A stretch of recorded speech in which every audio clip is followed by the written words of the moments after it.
Hello, and welcome to this episode of Life from the Inside Out with Kris. If you're loving this metaphysical content, hit that like button, hit subscribe, and press the bell so you get notifications when Kris releases cool new metaphysical content. And also, feel free, put comments down below. This will help perhaps drive the discussion, and we look forward to hearing from you. Let's go ahead and begin. And welcome back, everybody, to another episode of Life from the Inside Out with Kris. And today we're going to jump right in. I think Kris is with us and perhaps build on some of the topics from last time. I know we talked a lot about reality creation, a little bit about feelings, and I'll hand it over to Kris. Indeed, and we thank you for your consideration, and of course, we trust that you are comfortable. Very comfortable. Thanks, Kris. Indeed.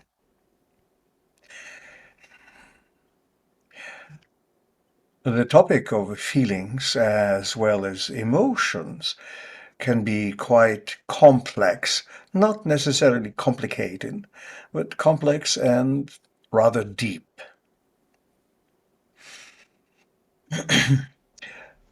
And one of the things that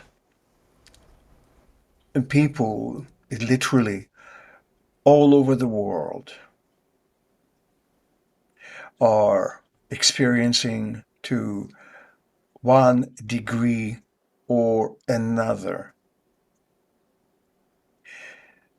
in different ways, depending on the situation. They are feeling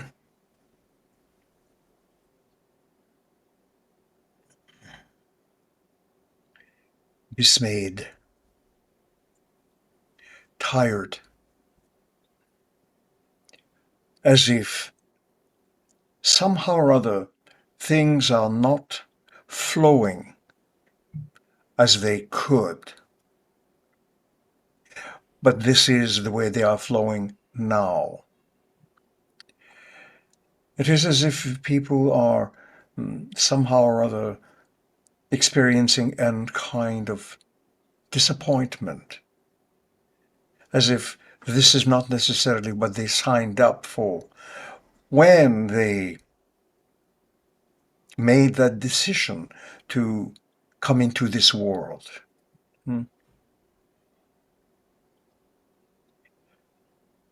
And over the last few years, the situation seems to have come to the surface in ways that are also unexpected. And people, again, in so many areas of life, in so many places throughout the world, are trying to come to grips, trying to understand their place in a world that seems to be changing so fast. They have a difficult time adapting or catching up to that world. It is not just with technology, but the changing political cinemas. There are conflicts and battles and wars here and there. And people want to experience safety. They want to feel safe in the world. They want to feel as if they can embrace the world and not have to worry if they're going to be hit upside the head in some ways. And for some reason or another, they seem to be unable to quite get this. So there are struggles even at the internal levels. There are struggles in ways that they did not anticipate. Does that make some sense to you? Oh, yeah, I follow you completely. Hmm.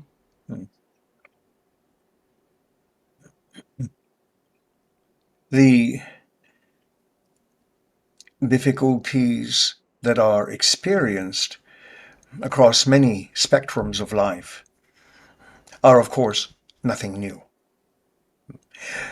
But with technology the way it is today, with your internet, then these situations seems to come front and center much more rapidly. We do not necessarily want to label it as if you are being assaulted, but it is a similar type of feeling. Even when you try to get away from those kinds of situations, it is almost inevitable. So people feel disconnected. And it seems that it is also difficult to become reconnected again. And the major difficulty along all those lines is that there is this habit of expecting that the world itself will be able to provide you with that kind of connection, that kind of safety, that kind of security, simply to be. The act of being itself is being questioned right now. And the situation is not necessarily being cleared up. And it likely will not be cleared up as quickly as individuals would like. You have had 2+ years of COVID-19 now, which just adds fuel to that fire. And again, you have wars and conflicts in different parts of the world. So how does one seek to cope with all of that? How does one more or less reconnect with the ground of their being so that they can feel anchored in their life and not swept away by currents almost too rapid to fight and regain their foothold? Does that also make sense to you? It does, and I think you've given a nice clue, or more than a clue, in the title, and it comes from the inside out. Indeed. So this is a general sense. We would label it as feeling demoralized. So this is probably a little more appropriate.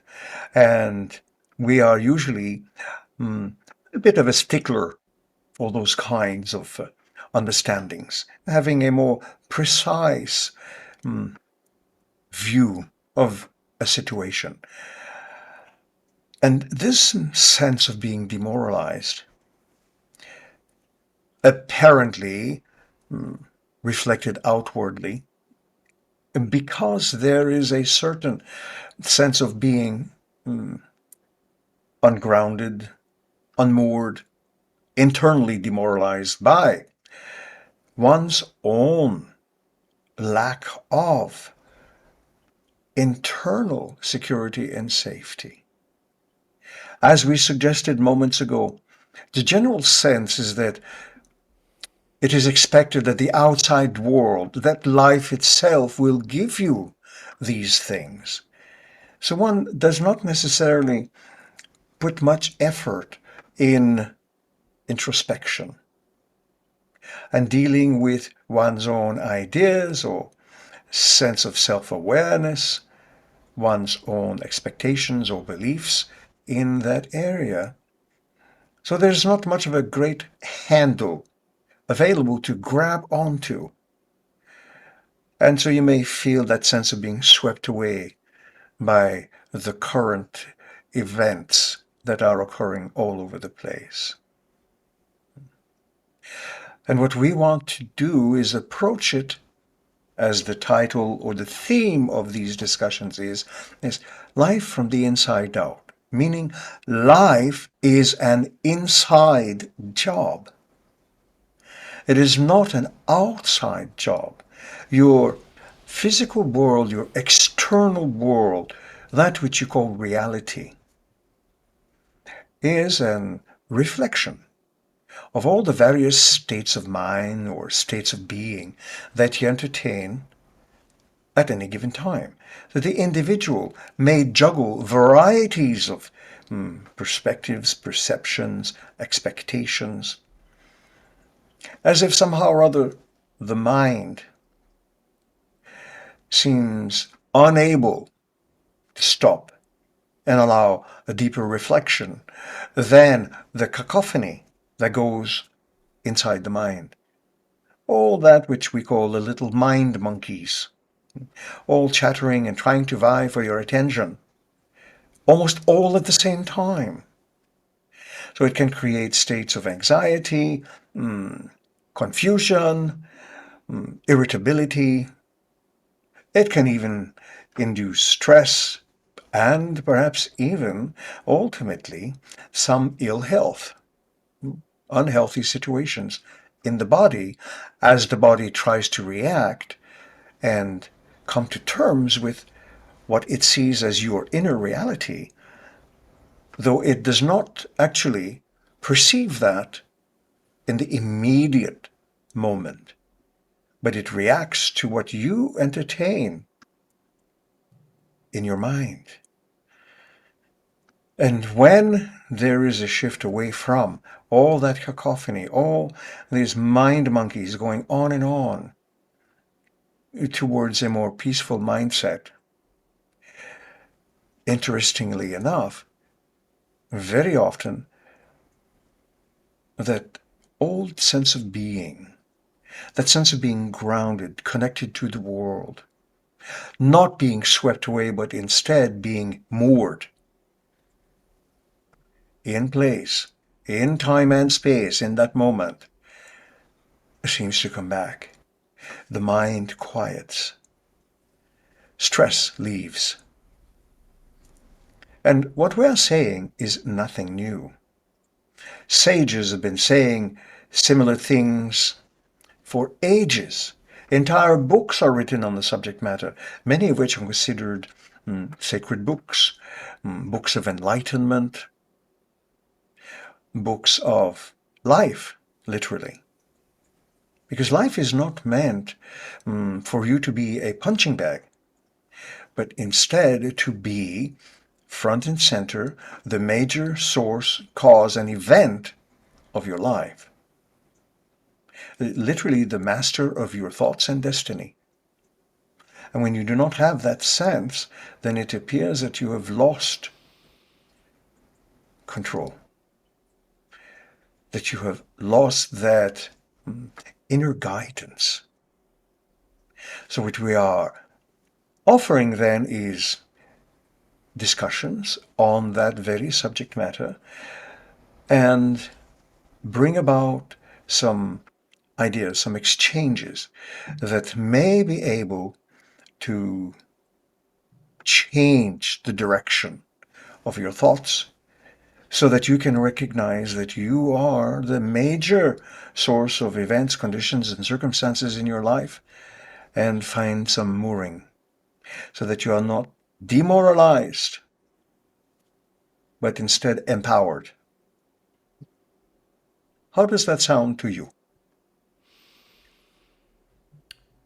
Well, it sounds good. I know in my own personal experience, Kris, that mooring and that grounding is important for sure. And um, yeah, what was coming to mind is particularly I was wondering about like um like an earthing or grounding process. I think some people say putting your feet on the ground and touching the earth, or I've heard of the Japanese forest bathing. So you mentioned this being a part of a lot of different cultures and have been there and part of traditions. So are those some of the things that somebody can begin with? They are indeed, and the processes need to be simple. Even though the human being can deal with and even tackle many issues almost simultaneously, it is always best to take oneself out of the conflict and into a grounding moment, an experience that more or less allows you to return to your center, to your source of empowerment, and Forest bathing is definitely one. In fact, it is highly rated and often underestimated. So the idea is whether you are in a park, in a trail, or going to a full forest, hiking, whatever it is that you can do to that degree, is just allow yourself to connect with that environment. Breathe in deeply. And of course, there are certain things that can definitely greatly enhance the experience as you walk. Of course, it is always nice to be careful of where you step, but it's also very highly recommended to also look around you. Look at the trees nearby, look at the trees far away, look towards the sky, look towards the clouds. And, surprisingly enough, bilateral eye movements, moving the eyes, not just the head, but the eyes, left, right, in a nice, gentle motion, without, of course, making yourself dizzy. That can alleviate a great amount of distress and bring about a nicer sense of just being your old self. So this is also very important. And forest bathing is nothing new. Many Asian countries, Japan also, do this. The people do this because they have not just the need to get away from stressful situations, but there is a need to bathe oneself with the energy of the forest, the life force that is presently there, as opposed to the lack of life force in a forest of cement buildings and skyscrapers. So the two are quite different in how they allow you to feel. And of course, returning to that natural environment also allows your mind to return to its more natural stance or position in life, which immediately reduces levels of stress. It is also helpful if you pay attention to your body and your posture. So if you find yourself all bunched up and tight and stressed out, deliberately loosen. Let go of the tension in the muscles and the shoulders. Drop your shoulders. Release the tension in your back. Be aware of how your feet are connecting. Heel to toe as you walk into the forest on the paths that are there or the paths that are not there. So this is a very simple but very effective method. And even if you are in the city and cannot get away, you might be able to find a park. You might be able to find little areas where there are trails, or perhaps near your city there might be a little beach. By all means, take advantage of that as well. Just breathe very nicely and deeply, not just from the upper chest, but very deeply. The kind of breath that is utilized in yoga, prana breathing, which means from the abdomen first, slowly inhaling up to the upper chest and then slowly exhaling again. This just a few times is sufficient to increase the flow of blood, not only to the brain, but not just the flow of blood, but the amount of oxygen that goes into the bloodstream that then travels to the brain, which is very, very important. Most people are shallow breathers, breathing from the upper chest area. Changing the pattern of the breathing allows then a greater flow of blood and oxygen, whilst upper chest shallow breathing does not.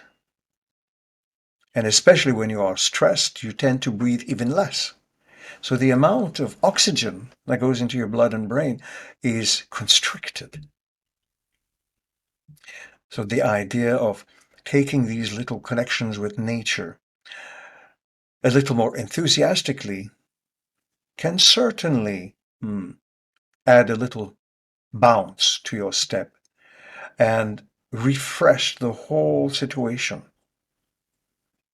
It is very difficult to go for a walk in nature and still literally be pissed off about situations. Do you follow? Yeah, I do. I've done that a few times, and sometimes you just have to stay there long enough. It's like it's been a couple hours. Yeah, I'm still feeling a little unmoored. Maybe I need want a couple more. So, but yeah, typically if you stay Indeed, there long enough, it will pass. indeed it will. And it is a good idea when you go out on such an adventure to give yourself enough time to not think, okay, I have been in this forest now for 5 minutes. Come on, let's get unstressed here, which simply adds to your stress levels. It is not compatible. In fact, it is the very opposite. That makes sense to you. Yeah, it does. And the other thing I've discovered too is that by doing that regularly, um, now when I typically go into it, I am in that connected and grounded frame of mind usually when entering the activity and sort of and then maintain it or deepen it with practice. Indeed. In fact, it may only take a few times to involve yourself in that kind of activity to then return to that place and almost immediately or very, very quickly switch your thinking, turn the stress off, and turn on that nice state of mind. So it can be practiced. And again, even if you cannot go out into a park, even walking around the neighborhood and the next neighborhood, again, looking towards the trees, looking towards the clouds and the sky, with that nice bilateral eye movement to the right and to the left, nice and slow, just looking at everything. Immersing yourself in the environment can have a significant impact. So you do not need to be absolutely in a forest, though that is often the optimum situation. But one way or another, even just going about for a walk can certainly assist. So that is one little tool that can have quite an impact.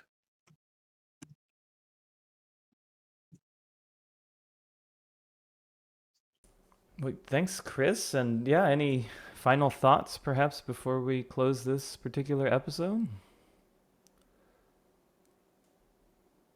A very useful thing to do is to actually practice some kind of self-awareness, to know when you are in need of a break from whatever situation you are involved in, so that you can maintain more readily that state of peace of mind. Because if you do not have peace of mind, you do not have health. Your adrenaline levels go up, your cortisol levels go up, you become less and less focused. Sometimes it appears that you are more focused because you are really stressed, but in actuality, the opposite is true. So we suggest that you just enjoy what you do. And after this, we will come back with another lovely little method. All right. Well, that sounds exciting, Chris. And yeah, if you're watching this, then you'll have to wait till next episode. Indeed. So we thank you for your consideration. Oh, thanks very much, Chris.